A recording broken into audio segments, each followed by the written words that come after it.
So recently I rediscovered these two artifacts that date back to the dark times of my Star Wars collecting, when you couldn't get vintage weapons anymore, and you were just left to your own devices to come up with something. So I made these lightsabers back in the late 80s, like 89, maybe 90. And here it is compared to the real thing. But like I say, you were just left to your own devices. I looked at the mini catalogs to kind of get an idea of what the lightsaber consisted of. I could just make out the blade and the hilt, the little ring guard at the top of the hilt, and you just had to sort of kind of guesstimate the color.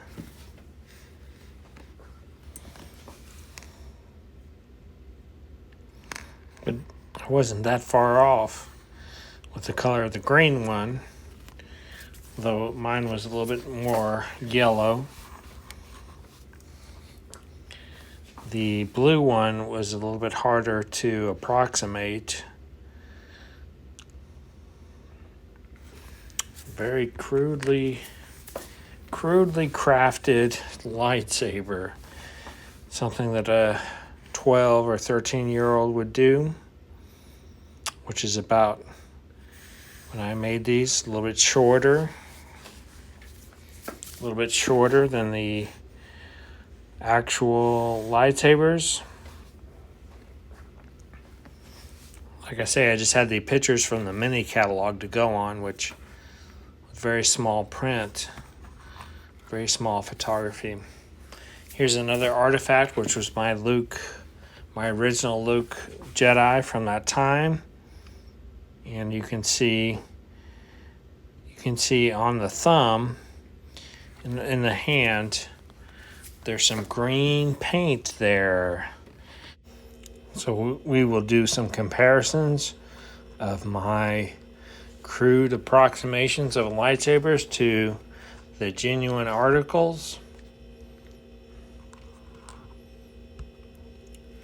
Here's my Luke Jedi lightsaber, painted green.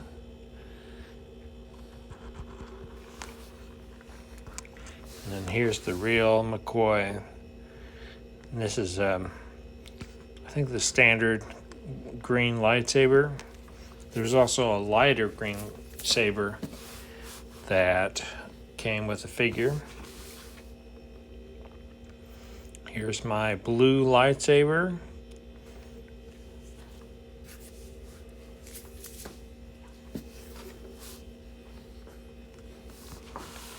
And then here's the original real blue lightsaber next to it.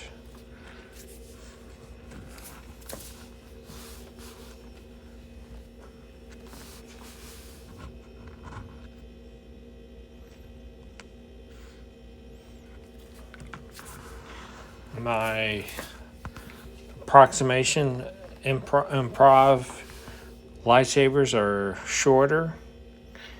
Here's the Luke figure that has the green thumb, literally a green thumb, from the paint that I used on the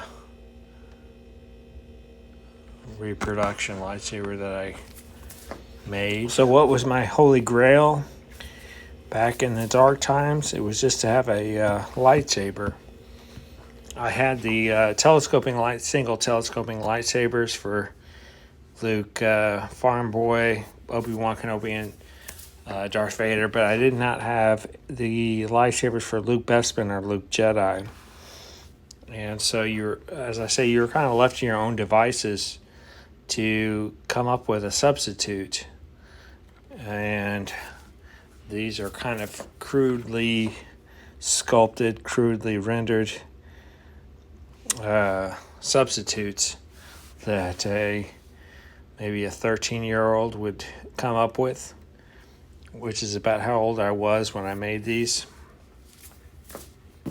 Would have been, like I say, would have been circa 1988, 89, somewhere in there. And I would have used airplane model parts to make these.